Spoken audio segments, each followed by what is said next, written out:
A strong sorcerer implies having a strong sense of self as well as the capacity to alter your own outlook on what you can achieve as a sorcerer. Only then can a sorcerer surpass their existing limitations in order to achieve new heights of power that are impossible for NPC sorcerers. In other words, impossible should not be a word in the sorcerer's vocabulary if they want to reach an awakened state of mind. And Sukuna is the perfect example of this mentality, and the reason behind this is simple. He's extremely selfish, in contrast to Gojo, who focuses on collectivism. Sukuna is an egotistical king of curses who is also absolutely clear in what he wants and the means he can use. In nature, animals are born with a certain destiny, meaning that they are either predators or prey. A deer cannot opt to hunt the wolf, and a shark cannot choose to eat seaweed. They are biologically hardwired to be exactly what they are, predator or prey, since it is the natural order of things. However, Sukuna chooses to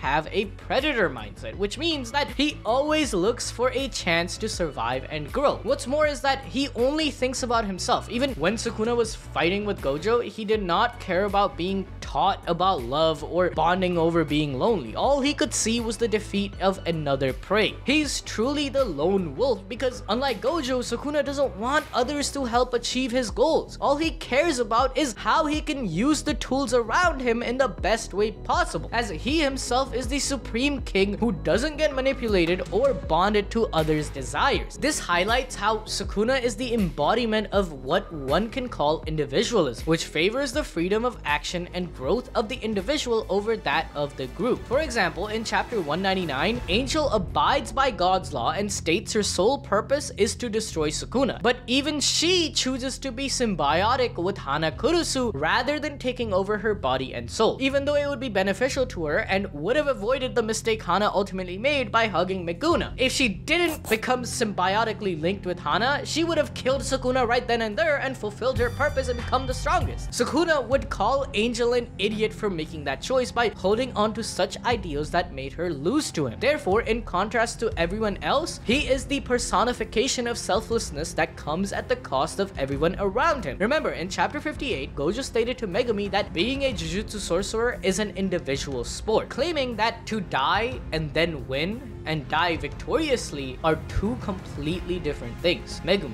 give it your all. It's okay to be selfish. These words of wisdom are perfectly portrayed in chapter 212 as Itadori is not greedy at all, claiming his death was a low price to pay if Sukuna would go with him in chapter 200. Ironically, this mentality resulted in the worst outcome. In fact, Gojo further stated that no matter how many allies you have, you die alone, which is ironically the opposite of Yuji's end goal. After all, Yuji has the polar opposite mentality of prey as he is focused on his misfortune, which is why he is constantly in defense mode and never tries to take an offensive point of view. In short, this prey mindset is rooted in fear. Only weaklings think in fear, giving reasoning and responsibility to strength so they can fight it as a collective, stunting their own individual growth. Looking at this holistically, Sukuna is doing nothing wrong. He's simply living up to his nature as a predator because there has to be someone to play that role according to nature's law. There have to be sorcerers against curses and vice versa. Mahito's philosophy actually applies to Sukuna as a curse because he is what Mahito wanted to be. If Mahito had not been so caught up in his little game with Yuji and not bothered to explain his reasoning, he would have been a fully realized Sukuna as well, because Mahito pointed out the hypocrisy of humans when they assume their lives are more worthwhile and dignified than everything else. What gives humans the right to place themselves on such a pedestal? Simply put, we consider ourselves a superior race because of our intelligence and morality. But according to Mahito, every being in existence has a soul, even plants, making it all equal. This means a curse and a human are not very different because they both exist as an outcome of nature. As a result, the moral high ground that humans have built doesn't actually exist. Similarly, Sukuna claiming to be above everyone else, which gives him the right to do what he wants, actually makes him wrong in killing all these sorcerers. He's also doing what Yuji wants to do, give people a good death. Think about it. Every person or curse Sukuna has killed has died satisfied. Jogo died with his head held high, Kashimo was satisfied with his death, and Gojo literally gave Sukuna the glizzy overdrive for killing him. So what's wrong with Sukuna's method instead of Yuji's when the outcome is the same? Morals do not exist as laws of nature. nature. Humans make them up by acting on their own sense of reasoning. The same morality should apply to curses when they also possess the same level of intelligence. Hence, there should be no difference between a human killing a curse and a curse killing a human following its instinct. Why is one considered right and heroic, but the other is deemed to be completely wrong? If Yuji wants to save everyone and give everyone a good death, then he should be doing that to the curses he killed. Only according to human morals are humans good, while curses are evil. Without the human lens, nature dictates the strong eat the weak, hunts the rabbit as nature guides. This is why Yuji cannot blame anyone for his misery, and instead of focusing on his hatred for Sukuna, he has to focus on breaking his own mental limiters, starting with the cog mentality that Sukuna despises. Yuji has to be selfish for once in his life and not rely on others, since Sukuna himself hates that the most. That is the only way for Yuji to prove himself worthy of being considered a threat and take down the king of curses. As you know, you need iron to cut iron. But if you want to learn how we reached to this point in JJK, you must watch this video explaining the entire Culling Games arc and season 3 of JJK in detail.